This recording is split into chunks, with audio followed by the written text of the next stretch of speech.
for this! By the time Obina reached the center of Umawaka village, one bride had already fainted. Another was smiling for a future that no longer belonged to her. And the poorest woman there was trying to hide behind a clay pot of palm wine. He walked past silk wrappers, coral beads, and fathers already whispering about bride price, then stopped in front of Amara, the girl everybody called too poor to dream. With palm wine dripping from her fingers, she heard him say, "I did not come back for the rich. I came back for you."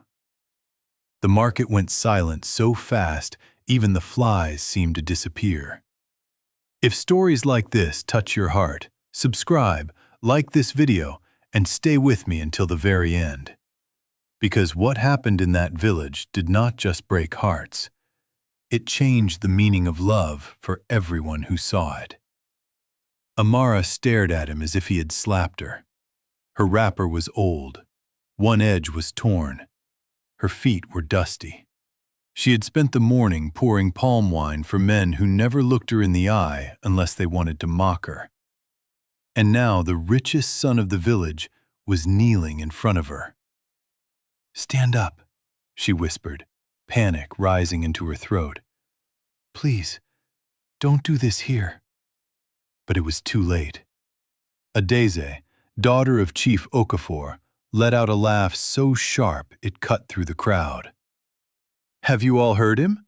she said, looking around like she had been handed the funniest joke in the world. "Obina came all the way from Lagos to marry a roadside seller." A few people laughed with her, not many, because even in their shock, they could see something terrifying in Obina's face. He was not drunk, he was not joking, and he was not a boy anymore. He stood slowly, eyes fixed on Amara. I said what I meant. Old men leaned on their walking sticks. Women pulled their daughters closer. Even the drummers at the edge of the square lowered their hands. Everyone in Umuwaka knew Obina. 15 years ago, he had left the village wearing a pair of cracked sandals and carrying a sick mother on his back. Now he had returned in a convoy, built a clinic on the hill, paid school fees for children he didn't know, and made every family with a marriageable daughter lose sleep. The rich women had prepared for him like he was a title. And now he had chosen Amara. Not the most beautiful, not the most connected, not the one with gold on her wrists. Amara, who sold palm wine beside the dusty road and lived in a hut with a leaking roof. Amara, who never joined the women during festivals because whispering always followed her. Amara, whose name people lowered their voices to say. Her fingers tightened around the clay pot. "You are mistaken," she said, louder this time. "Go home, Obina." He took one step closer. "I found my home the moment I stood in front of you." A murmur moved through the crowd. Adize's smile vanished. "Enough of this nonsense," she snapped. "You owe this village an explanation." Obina did not even look at her. "I owe the truth to one person," he said. And for the first time that day, Amara's eyes filled with fear instead of confusion. Whatever he knew, she had prayed he would never know it. Chief Okafor stepped forward, his voice heavy with wounded pride. "Boy," he said, "wealth is good, but madness is not. If you want a wife, there are honorable daughters in this village. Girls raised properly. Girls without—" He stopped. He did not finish the sentence, but everybody heard it. Girls without stains. Amara lowered her face. That was the first thing people gave her when she was barely 20. A stain. No one ever bothered to ask where it came from. Obina finally turned. "If you insult her again," he said quietly, I will say what I came here to say now, in front of everyone.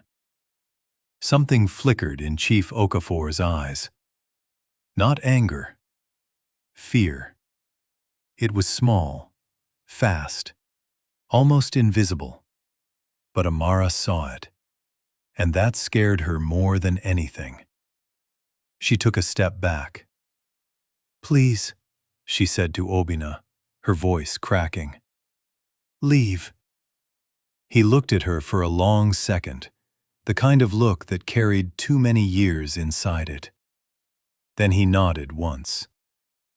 "At moonrise," he said to the crowd, "I will speak in the village square. All of you come. Bring your daughters. Bring your pride. Bring every lie you have protected for 15 years. Then he walked away. The market exploded. By sunset, Umuwaka had split into 100 mouths and one question. Why Amara? Some said she had charmed him. Some said city men liked strange things. Some said he only wanted to embarrass the rich families who mocked him when he was poor. But a few older women who remembered more than they liked to say, stayed quiet that afternoon. Because certain ghosts had started walking again. Amara closed her stall before dark and carried the half-full pots home herself. Normally, 2 boys helped her. Today, nobody came near her. That was how Umuwaka punished a person before even hearing the crime. Her hut sat at the far edge of the village where the road dipped toward the bush. The walls were mud. The roof was patched with rusted zinc. A lantern hung crooked near the doorway. Inside, the room smelled faintly of palm wine, smoke, and dry leaves. She set the pot down and pressed both hands against the table until the shaking passed. Then she heard his voice outside. "Amara," her eyes closed. Of course he would come.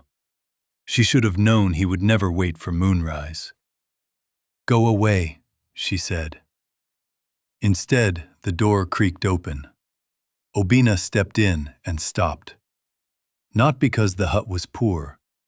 Poverty had never frightened him. He stopped because the wall above her mat held an old folded cloth he recognized instantly. It had belonged to his mother. His breath caught. "You kept it." Amara moved fast, reaching for the cloth, but he was already staring at it like a wound reopened. "My mother's headscarf," he said. "Why do you have it?" She held it to her chest. "Because dead people do not come back for their things." The words hit harder than anger. Obina looked at her properly then. Not the woman from the market. Not the name the village used. Her. The scar near her shoulder. The slight limp when she shifted her weight. The tiredness in her eyes that no sleep could fix. "You knew it was me," he said. She looked away. "You knew before today." "I knew when your first car entered the village," she said. "I knew when children started shouting your name. I knew when your clinic rose on that hill." "Then why did you hide?" She laughed softly, but there was no joy in it. "Hide? Obina, I did not hide. I stayed exactly where this village left me." That sentence sat between them like fire. He moved closer. "My mother spoke of you before she died." That made her flinch. He saw it. "Good," he thought bitterly, "because I have been flinching for months." She could not speak well anymore, he continued, voice low. But she kept saying one thing. "The girl with palm wine on her hands. Find the girl with palm wine on her hands." Amara swallowed hard. She remembered? She remembered enough to die crying. Silence. Outside, a dog barked somewhere far off. A child laughed. Then even that sound disappeared. Obina took a slow breath. I came today because I wanted the whole village to hear what they did to us. But when I saw your face, he stopped. Now I think what they did to you was worse. Amara's jaw tightened. You do not know what they did to me. Then tell me. No. Why? Because I did not help your mother so you could return and marry me out of guilt. The words landed clean and cruel. He said nothing. She stepped back, eyes shining now. I know what they are saying already. Poor girl trapped the rich man. Poor girl waited under a palm tree and got lucky. I have survived too many years to die of pity now. This is not pity. Then what is it? The answer rose to his lips too quickly, too dangerously. Love. But he did not say it. Not yet. Because love without truth would sound like another wound. Instead, he asked the question that had been poisoning him since the day he arrived. What happened the night we left? Amara's face changed. Something old moved behind her eyes. Rain, shouting, blood, a lantern falling into mud. No, she whispered. He took one more step. What happened, Amara? She shook her head harder. Leave this alone. I can't. You must. Did you sell your things for us? She said nothing. Did someone hurt you? Still nothing. Then, from outside the door, a cracked old voice answered for her. They beat her until she could not stand. Both of them turned. Mama Urena, the oldest midwife in Umuaka, stood in the doorway with a walking stick and a face full of tired truth. Amara went pale. Mama, enough, the old woman said. You have carried silence like punishment. Let it rest. Obina stared at her. What are you talking about? Mama Urena came inside slowly and lowered herself onto the stool. That night, she said, your mother was dying. And just like that, 15 years vanished.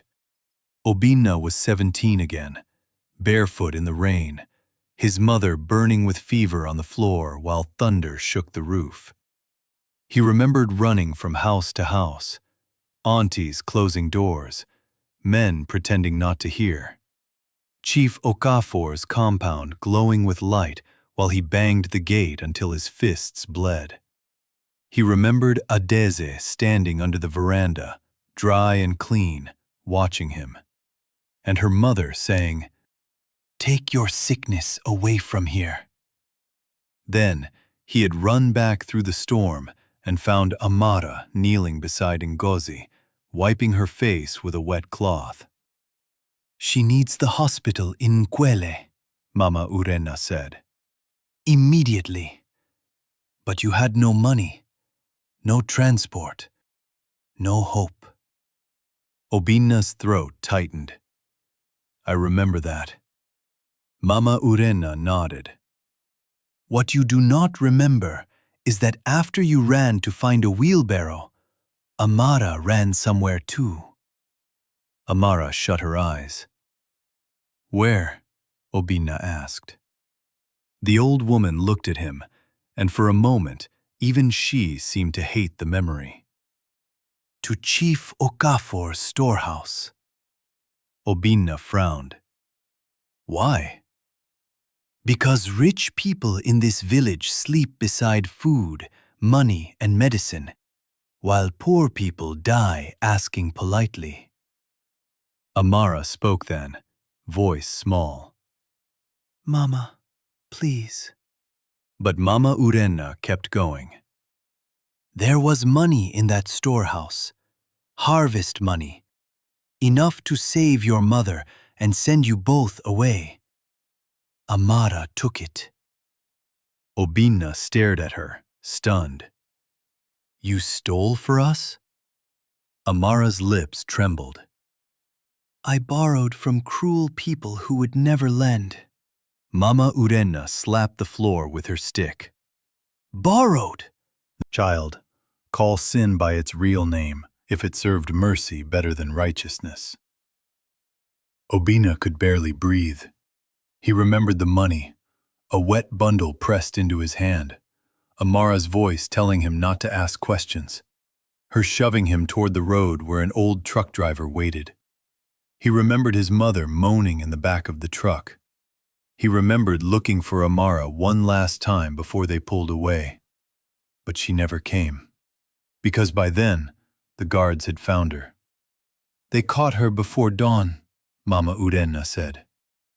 Obina looked from the old woman to Amara, then back again. No. Yes. She could have said my name. She didn't. She could have told them it was for your mother. She didn't. Why? That time Amara answered. Because they would have killed you. The room went still.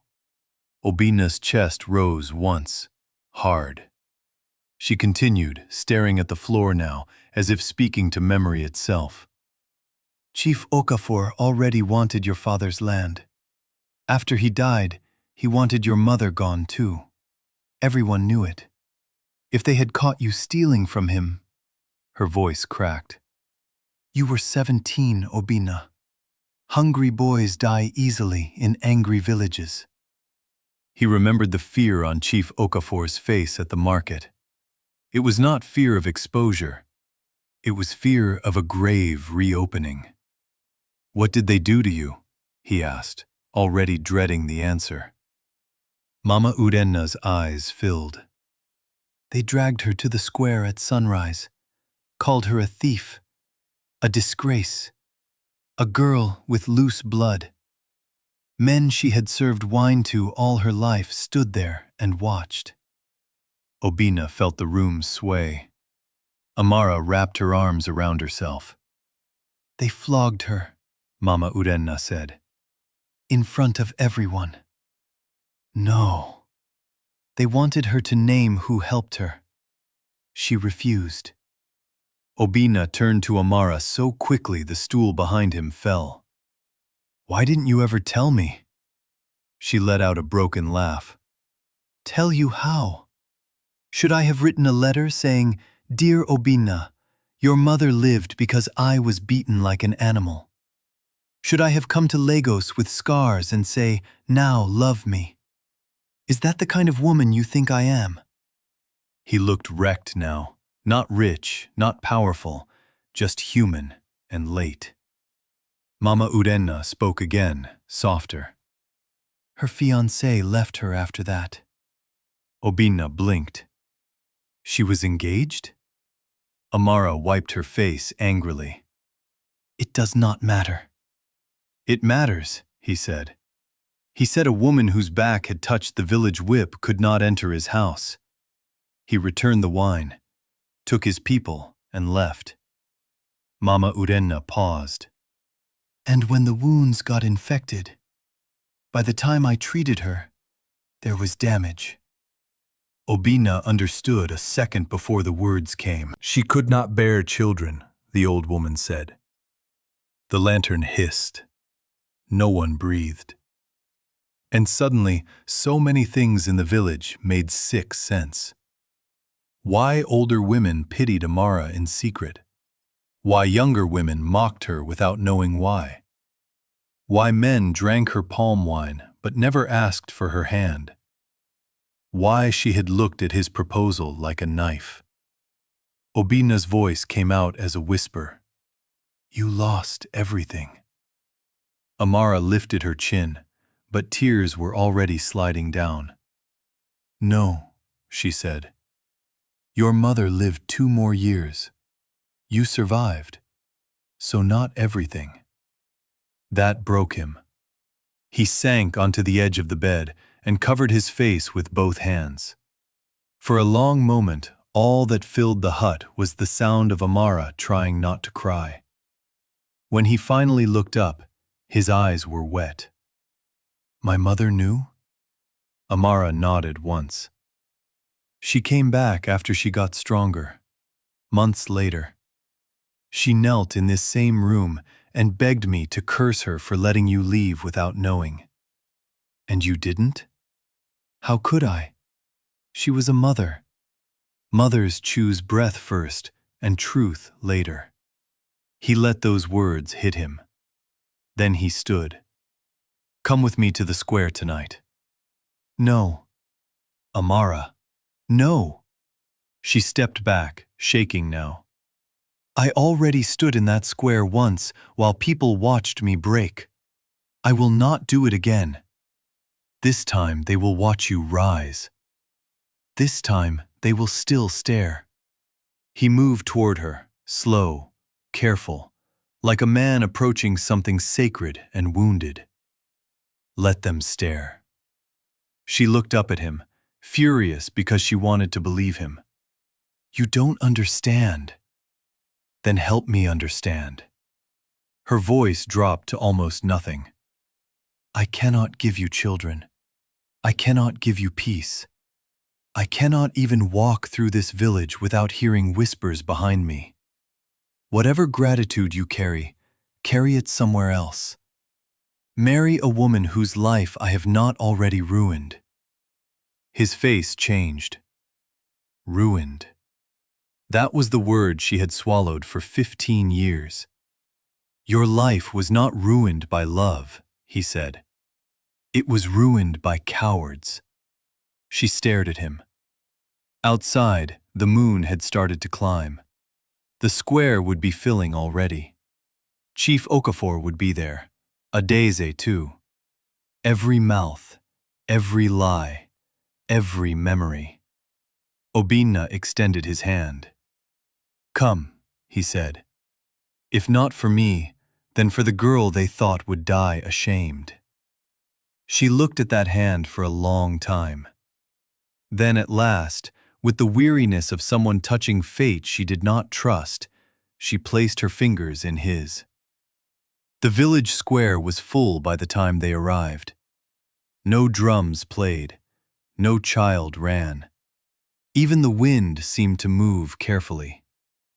Chief Okafor sat in the front with his staff across his knees. Adeze stood beside him in a wrapper bright enough to insult the moon. When the crowd saw Amara walking next to Obinna, whispers burst open again. Adeze folded her arms. So the thief came after all. The slap came so fast no one saw Obinna move. The whole square gasped. He had not hit her hard enough to throw her down, but hard enough to end 15 years of careless speech. "If you call her that again," he said, voice like stone, "you will hear what your father did next." Chief Okafor rose halfway. "Mind yourself." "No," Obinna said, turning on him. "Tonight, you mind yourself."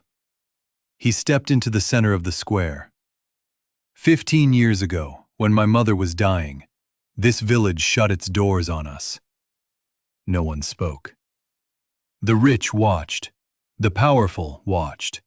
The holy watched. A few even prayed for us from a safe distance while doing nothing. Several heads lowered. Only one person moved. He reached for Amara's hand again and brought her beside him. This woman. A murmur ran through the crowd. She stole money from Chief Okafor's storehouse to save my mother's life and mine. When they caught her, she said nothing. She protected me. She protected my mother. And for that, this village stripped her of dignity while the guilty slept well. Chief Okafor slammed his staff into the earth. "She is a thief!" "No," Mama Urena shouted from the front. "She was mercy in a place full of well-fed devils." That landed. People turned. The old midwife did not blink. Obina reached into his pocket and unfolded a small, worn paper. "My mother wrote this before she died." His voice shook as he read. "If you find Amara, do not kneel to her out of guilt. Do not throw money at her like alms. Stand where everyone can see you and tell the truth we were too weak to tell in time. Tell them I lived because a poor girl was braver than a whole village. Tell her I carried her shame in my chest every day. And if your heart still turns toward her after the truth, then love her loudly." By the second line, women were already crying. By the last line, even some of the men had looked away. Obina folded the paper with trembling fingers. Then he turned to Chief Okafor. "You knew she did it for us." The old chief said nothing. "You knew," Obina repeated, louder. Chief Okafor's jaw tightened. It was Adeze who cracked first. "He knew," she said suddenly. The crowd shifted. She was crying now, but there was no innocence in it. "He knew," she repeated. "He knew she stole it for your mother. He said if he let her go, poor people would stop fearing us." The square froze. Chief Okafor whipped toward her. "Be quiet!" But she had waited too many years to be quiet and still get what she wanted. "You all want truth?" she shouted, voice breaking. "Here is truth. My father wanted Ngozi and her son gone because of the land by the stream. That land is where Obina's clinic stands now. He took it after his father died. When Amara stole the money, he was happy because at last he could punish someone and silence the rest of you." Gasps. Old men looked at each other. Women covered their mouths. The chief lifted his staff, but it shook in his hand now.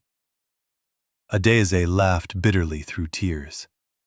"And I mocked her all these years because every time I saw her, I remembered what we did." That confession ripped the last cloth off the wound. Amara stood very still, as if the noise around her belonged to another life. Obina faced the crowd again. "This is the woman you called stained," he said. "This is the woman you used as a warning to your daughters. This is the woman who paid for my life with her body, her future, and her name." He turned to Amara then, and suddenly his voice softened in a way that hurt more than shouting. "I did not choose you over rich women because you saved me." He dropped to one knee. The entire square inhaled. "I chose you because after hearing what you suffered, my heart did not run from you. It ran toward you." Amara's lips parted. Tears spilled before she could stop them. "I chose you because I have spent my whole life building things," he said. "And yet the bravest thing I have ever seen was a poor girl in a storm deciding that another family deserved to live." He took her shaking hand. "I chose you because I have never met anyone richer." She broke. Not loudly, not beautifully. The way real grief breaks a person. Her shoulders folded, her face crumpled. 15 years of swallowed pain came out in one shattered breath, and the sound of it moved through the square like a blade. Women cried openly now, even some who had once mocked her, especially them. Amara looked at him through tears. "I cannot give you children," she whispered. He stood and touched her face carefully, like it was something holy. then we will fill our house with every child this village forgot." A sound rose from the crowd then, not quite a sob, not quite a prayer. Chief Okafor sank back down onto his seat as if age had suddenly found him all at once. For the first time in his life, power could not save him from silence. Obinna took Amara's hand and lifted it high. "This woman is not your shame," he said. "She is the proof that goodness can survive among cowards." No one argued. No one could. 3 days later, Umuaka saw a wedding that did not look like the weddings people brag about. There was no parade of wealth, no competition, no fathers bargaining like merchants. Amara wore simple white, and a wrapper Mama Urena had kept for years, waiting for a day she never believed would come. The scar on her shoulder showed when she moved, and this time, nobody looked away from it. Children scattered flowers in front of her feet. Women who once whispered her name adjusted her veil with trembling hands. And when she reached the front, Obinna looked at her the way thirsty land looks at rain. Not because she was untouched, not because she was perfect, but because she was true. After the vows, he led her not to his new mansion on the hill first, but to the small hut at the edge of the village. He stood in the doorway and said, "This house kept courage alive when the rest of us failed." Then he handed her a key. "To what?" she asked. He smiled through wet eyes. "The land by the stream, the clinic, the scholarship fund. They all carry your name now." Some covered her mouth and cried again. So did half the village when they heard. Because suddenly the story was no longer about a rich man marrying a poor woman. It was about truth returning late, and still arriving in time to save something. Months passed. The whispers died. Children started running to Auntie Amara after school because she always kept roasted groundnuts in her pocket. Widows sat with her in the evenings and talked without lowering their voices.